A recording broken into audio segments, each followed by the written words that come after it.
सीता और उसकी सास गायत्री के बीच आए दिनों झगड़े चलते ही रहते थे।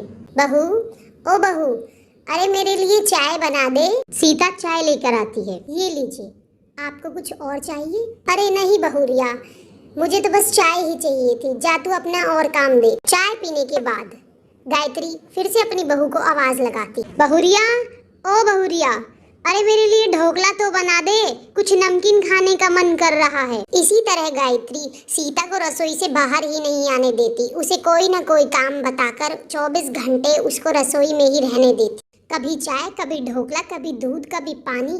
पूरे दिन कतर कतर अपनी जबान चलाती रहती है। कुछ काम तो करना आता नहीं है। गायत्री के ड्रामों से परेशान होकर एक दिन सीता सचिन के साथ बैठकर बात कर रही हूँ। सुनो जी, कह देती हूँ, मेरे बस का नहीं है इतना काम।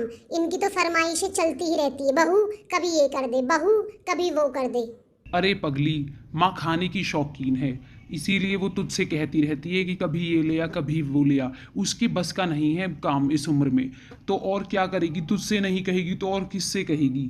अरे वो इतनी डिशेस के नाम कहाँ से लाती है? मुझे तो पता भी नहीं है कौन कौन सी डिशेस का वो नाम लेती है। कभी ये बना, कभी वो बना। सोफे पे बैठी हुई चिपकी रहती है और बोलती है कभी ये बना, कभी ये बना। अरे भाग्यवान, तुम मेरी माँ से इतनी नफरत क्यों करती हो? अजी मैं उनसे नफरत नहीं करती, बस उनसे परेशान हूँ। जहाँ सीता ये सब बातें अपने पति से बोल रही होती है, वहीं उसकी सास गायत्री बाहर दीवार के कान लगा के दरवाजे पर खड़ी हुई सारी बातें सुन रही होती है। अगले दिन गायत्री अपनी बहू सीता के पास जाती है। अरे बहू, आज मेरा कुछ मसालेदार खाने का मन है। चाय बना दूँ? मुझे बहुत पसंद है। अरे ना बहू ना, कुछ चटपटा बना दे, जैसे टिक्की, छोले। जितना मसाला बातों में डालती है ना, उतना ही खाने में भी डाला कर, तो खाना ज़्यादा अच्छा बनेगा। क्या मतलब? मतलब आप हमारी बातें सुनती हैं बाहर खड़ी होकर? अरे बहू, जब घर मेरा, बात मेरी, बहू और बेटे भी मेरे, तो इतनी बातें सुनने में क्या हर्ज है? इतना कहकर सास वहाँ से चली जाती है। अब तो हद ही पार हो गई है। इस तरह तो ये मेरा जीना ही मुश्किल कर देगी। सीता गायत्री की हरकतों से तंग आकर इसका समाधान ढूंढने लगती है और इसी तरह कुछ दिनों बाद सास के जन्मदिन वाले दिन सीता अपनी सासू माँ के लिए एंड्रॉयड फ़ोन लेकर आती है। मम्मी जी, अब आपको किसी तरह की कोई परेशानी नहीं होगी। अब आपको मुझसे या अपने बेटे से बोलने की कोई ज़रूरत नहीं है। अब आप जब चाहें, जिससे चाहें, जितनी चाहे बातें कर सकती हैं।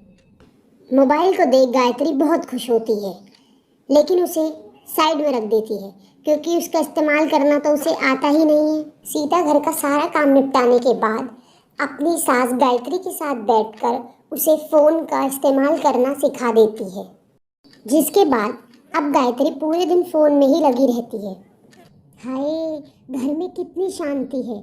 जब से मम्मी को फ़ोन मिला है, तब से घर में चारों तरफ शांति ही शांति है।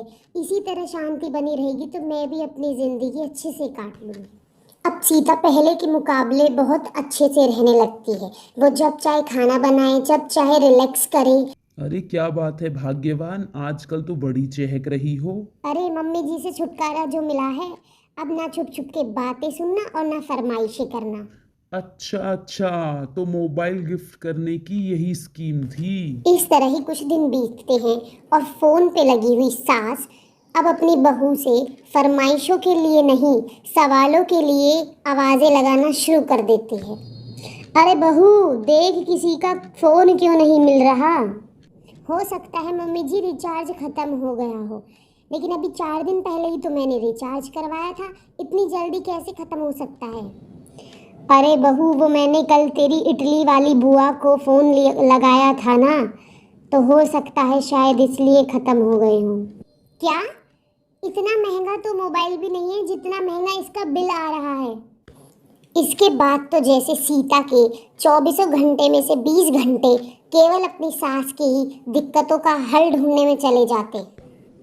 अरे सीता, इसमें अचानक तेरी बुआ की शक्ल कैसे दिखने लगी और ये तो हिल भी रही है? अरे मम्मी जी, इसको वीडियो कॉल कहते हैं। इस पे आप उनसे बात भी कर सकती हो और साथ ही साथ वो क्या कर रही हैं ये भी देख सकती हो।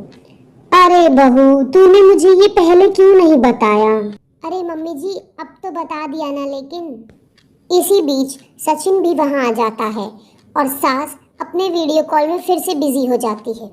और दोनों सास बहू में क्या गपशप चल रही है? इसको गपशप नहीं, दिमाग का दही होना कहते हैं। हा हा हा हा हा। लेकिन तुम तो मम्मी को मोबाइल देकर बहुत खुश थी ना, अब क्या हुआ? उसके सुकून भी बस 4 दिन के ही थे। अब घर के चोचले खत्म हुए तो ये फोन के नए चोचले उठ गए। हा हा हा हा हा हा। देखो भाई, कुछ पाने के लिए कुछ खोना तो पड़ता ही है। आखिर तुमने फोन भी तो अपने फायदे के लिए ही दिया है, तो अब उससे जुड़े हुए सवालों का जवाब भी तो तुम ही दोगी।